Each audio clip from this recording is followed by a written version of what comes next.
നമസ്കാരം. ദിവസത്തെ പ്രധാന വാർത്തകൾ പരിശോധിക്കുന്ന സ്റ്റേറ്റ് ഓഫ് ന്യൂസിലേക്ക് സ്വാഗതം.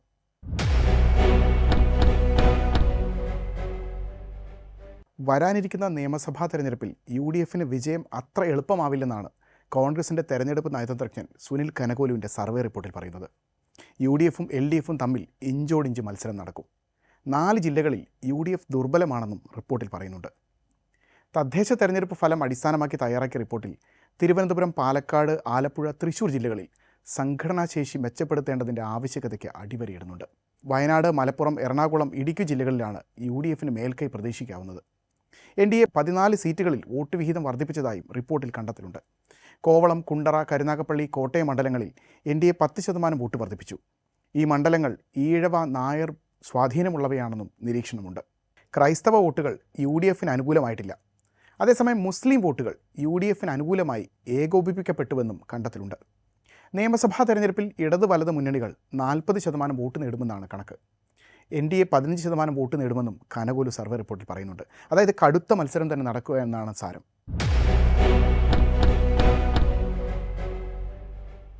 ഇനി ഇന്നത്തെ ദേശീയ വാർത്ത പരിശോധിക്കാം. ഇന്ത്യൻ റെയിൽവേയിൽ ജാതി വിവേചനമുണ്ടോ?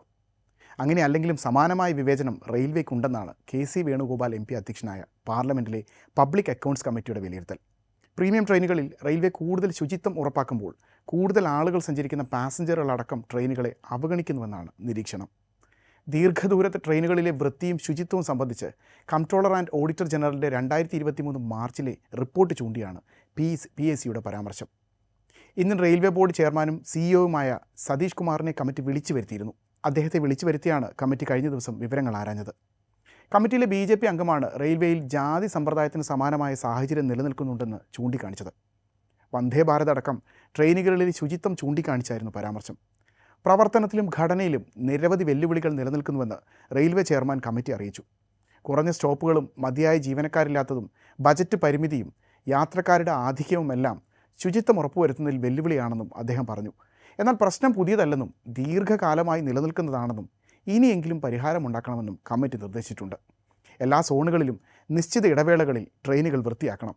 ഇത് കൃത്യമായി രേഖപ്പെടുത്തുകയും വേണം.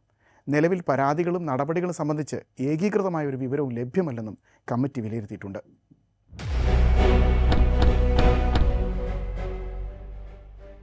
ഇനി ഇന്നത്തെ അന്താരാഷ്ട്ര വാർത്ത വരുന്നത് കായിക ലോകത്തു നിന്നാണ്. ഇന്ത്യക്കെതിരെ ഫെബ്രുവരി 15 നടക്കുന്ന T20 മത്സരത്തിൽ പങ്കെടുക്കുമെന്ന് പാകിസ്ഥാൻ വ്യക്തമാക്കിയിരിക്കുകയാണ്. ഇതോടെ ഒരാഴ്ച നീണ്ട ആശയക്കുഴപ്പത്തിനും ചർച്ചകൾക്കും വിരാമമായി. തിങ്കളാഴ്ച വൈകിട്ടോടെയാണ് ഇത് സംബന്ധിച്ച് പാകിസ്ഥാൻ സർക്കാർ ക്രിക്കറ്റ് ടീമിന് നിർദ്ദേശം നൽകിയത്. സർക്കാർ സമ്മർദ്ദത്തിന് വഴങ്ങി അവസാന നിമിഷം മത്സരത്തിൽ നിന്ന് പിന്മാറുന്നതിനെതിരെ കഴിഞ്ഞ ദിവസം ICC പാകിസ്ഥാൻ ക്രിക്കറ്റ് ബോർഡിന് മുന്നറിയിപ്പ് നൽകിയിരുന്നു. മുൻകൂട്ടി കാണാനാവാത്ത അടിയന്തര സാഹചര്യത്തിൽ കരാറിൽ നിന്ന് പിന്മാറാനുള്ള വ്യവസ്ഥ ചൂണ്ടിയാണ് പാക് ക്രിക്കറ്റ് ബോർഡ് മത്സരത്തിൽ നിന്ന് പിന്മാറാൻ ശ്രമിച്ചിരുന്നത്. എന്നാൽ ഇത് ഉണ്ടാക്കിയേക്കാവുന്ന സാമ്പത്തിക പ്രത്യാഘാതങ്ങൾ കഴിഞ്ഞ ദിവസം നടന്ന ചർച്ചയിൽ ICC അധികൃതർ പാകിസ്ഥാൻ ക്രിക്കറ്റ് ബോർഡിനെ ധരിപ്പിച്ചതായാണ് വിവരം. ഉപാധികൾ മുന്നോട്ട് വെച്ച് ഇടഞ്ഞു നിന്ന പാകിസ്ഥാൻ പൊടുന്നനെ തീരുമാനം മാറ്റുന്നതാണ് പിന്നീട് കണ്ടത്.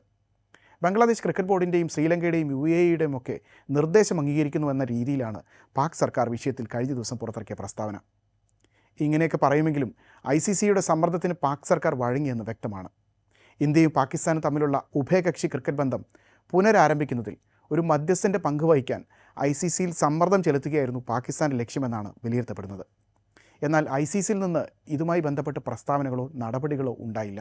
സത്യത്തിൽ പാകിസ്ഥാന് ഈ നാടകം കൊണ്ട് എന്തെങ്കിലും മെച്ചമുണ്ടായോ എന്ന് ചോദിച്ചാൽ ഇല്ലെന്നാവും ഉത്തരം. PCB ചെയർമാൻ മൗസിൻ നഖ്വിയുടെ തിങ്കളാഴ്ച രാത്രിയിലെ പ്രതികരണവും ഇത് വ്യക്തമാക്കുന്നതായിരുന്നു. എന്തെങ്കിലും ഉപാധികൾ ICCയെ കൊണ്ട് അംഗീകരിപ്പിക്കാനായോ എന്ന ചോദ്യത്തിന് ഞങ്ങൾ ബംഗ്ലാദേശിന് വേണ്ടി ഒരു നിലപാടെടുത്തു, അത് അവരുടെ വിഷയമായിരുന്നു, ഞങ്ങൾക്ക് വേണ്ടി ഒന്നും ചെയ്തില്ല എന്നായിരുന്നു നഖ്വിയുടെ മറുപടി. സത്യം പറഞ്ഞാൽ ഒരാഴ്ച വാർത്തയ്ക്ക് തലക്കെട്ടുണ്ടാക്കി ഉദ്യോഗസ്ഥരെ അങ്ങോട്ടും ഇങ്ങോട്ടും ഓടിച്ചത് മിച്ചം.